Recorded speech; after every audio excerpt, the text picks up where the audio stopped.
pour l'État, c'est favoriser une administration électronique efficace et performante. Qui dit efficacité parle nécessairement des nouvelles technologies. Et en matière de technologie, la matière première, c'est les données personnelles. Donc les protéger fait partie également de la modernisation de l'État. Les enjeux sociaux, c'est la confiance qu'on doit donner à citoyens lambda en vue d'utiliser les nouvelles technologies en toute sécurité. Donc c'est ça les enjeux de la protection des données personnelles. Est-ce que le Sénégal est un pays sûr en termes de protection des données? Totalement sûr. Il y a deux conditions pour qu'on dise qu'un pays a un niveau de protection adéquat. C'est une loi qui est conforme aux normes internationales, mais également une commission opérationnelle. Le Sénégal a les deux. La commission existe, la commission délivre des autorisations, gère tout ce qui est aspect relatif à la protection des données personnelles. Est-ce que vous pouvez revenir sur le forum que vous organisez et les résultats? Le forum, c'est une opportunité d'échanger avec nos homologues africains. Le Sénégal n'est pas le pays disposant d'une loi et d'une commission des données personnelles. Maintenant, tous les pays ont compris les enjeux qui sont derrière la protection des données personnelles. Le forum va nous permettre de passer en revue toutes les législations existantes en Afrique, en Europe et au Canada. Pour une raison très simple, ça évolue trop vite. Actuellement, on parle de renseignement, on parle d'écoute téléphonique, on parle de beaucoup de choses. Notre loi date de 2008. Il faut qu'on passe en revue toutes les lois existantes pour voir est-ce qu'il y a lieu de faire évoluer notre législation. Deuxième résultat attendu, c'est la sensibilisation des 300 invités. Il faut qu'on sorte de ces 2 jours avec plus de sensibilisation, plus de communication sur les données personnelles. Troisièmement, c'est de mettre en place un réseau entre pays africains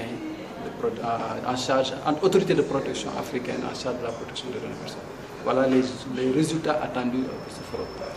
En cas de violation des données personnelles, quelles sont les sanctions qui sont préconisées par la CEDEAO? Les sanctions sont prévues par le législateur, c'est des sanctions administratives, interdiction de traitement, retrait d'une autorisation accordée, ou bien des sanctions pécuniaires qui peuvent aller de 1 million à 100 millions, ou bien même information, transfert du dossier au procureur de la République pour des sanctions pénales.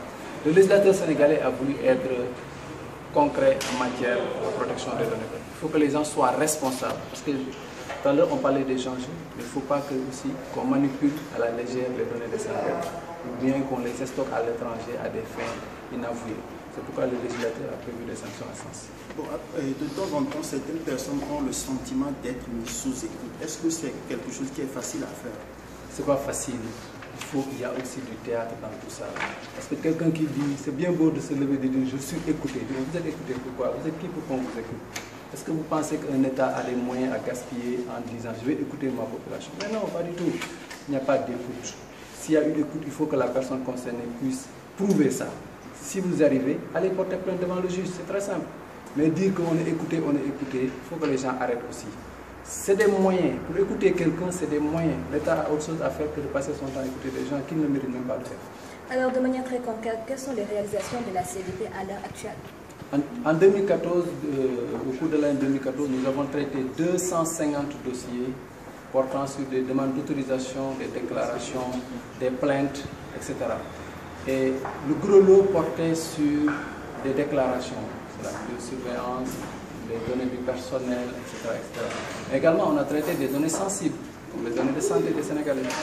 On a traité également beaucoup de dossiers pour demandant transfert de données des Sénégalais à l'étranger. La tendance actuelle, c'est de tout héberger à l'étranger. Et la CDP n'est pas là pour autoriser chaque fois que quelqu'un veut envoyer des données à l'étranger, qu'on lui dit oui. Non, la tendance, ça devait être l'inverse.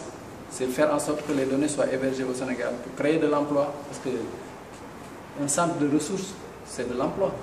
Donc là aussi, c'est notre combat aussi, faire en sorte que les données soient hébergées au Sénégal.